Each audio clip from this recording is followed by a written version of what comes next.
ମହାପ୍ରଭୁ ଜଗନ୍ନାଥ ଆଜି ଲକ୍ଷ୍ମୀ ନୃସିଂହ ବେଶରେ ଭକ୍ତମାନଙ୍କୁ ଦର୍ଶନ ଦେବେ। ତ ଆସନ୍ତୁ ଏହି ଲକ୍ଷ୍ମୀ ନୃସିଂହ ବେଶର ଇତିହାସ ଓ କିମ୍ବଦନ୍ତୀ ବିଷୟରେ କିଛି ଜାଣିବା। ପଞ୍ଚୁକର ଚତୁର୍ଥ ଦିନ ଅର୍ଥାତ୍ କାର୍ତ୍ତିକ ଶୁକ୍ଲ ପକ୍ଷ ଚତୁର୍ଦ୍ଦଶୀ ତିଥିରେ ଶ୍ରୀମନ୍ଦିରରେ ମହାପ୍ରଭୁ ମାନେ ଲକ୍ଷ୍ମୀ ନୃସିଂହ ବେଶରେ ସଜ୍ଜିତ ହୁଅନ୍ତି।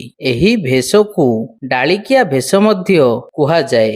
କିମ୍ବଦନ୍ତୀ ଅନୁଯାୟୀ ପ୍ରଥମେ ଯେତେବେଳେ ରାଜା ଇନ୍ଦ୍ରଦ୍ୟୁମ୍ନ ଦାରୁ ଦର୍ଶନ କରିଥିଲେ, ମହାପ୍ରଭୁ ତାଙ୍କୁ ନୃସିଂହ ବେଶରେ ଦର୍ଶନ ଦେଇଥିଲେ। ଏହି ସ୍ମୃତିକୁ ଉଜ୍ଜୀବିତ ରଖିବା ପାଇଁ ଏହି ବେଶ ଅନୁଷ୍ଠିତ ହୋଇଥାଏ। ଏହି ବେଶର ନାମରୁ ହିଁ ଜଣାପଡ଼େ ଯେ ଶ୍ରୀ ଜଗନ୍ନାଥ ସଂସ୍କୃତିରେ ଶକ୍ତିଶାଳୀ ନୃସିଂହ ଉପାସନାର ଗୁରୁତ୍ୱ ରହିଛି। ଏହି ବେଶରେ ଠାକୁରମାନଙ୍କୁ ଦର୍ଶନ କରିଲେ ଅତ୍ୟନ୍ତ ଶୁଭ ଓ ପୁଣ୍ୟଦାୟକ ବୋଲି ବିଶ୍ୱାସ କରାଯାଏ। ଅନ୍ୟ ବେଶ ଭଳି ଏହି ବେଶରେ ମଧ୍ୟ ରତ୍ନ ଭଣ୍ଡାରରୁ ଅନେକ ସୁବର୍ଣ୍ଣ ଅଳଙ୍କାର ଅଣାଯାଇଥାଏ। ଠାକୁରମାନେ ଶ୍ରୀଭୁଜ ଏବଂ ଶ୍ରୀପୟର ଭଳି ସୁନା ଅଳଙ୍କାରରେ ସୁସଜ୍ଜିତ ହୁଅନ୍ତି।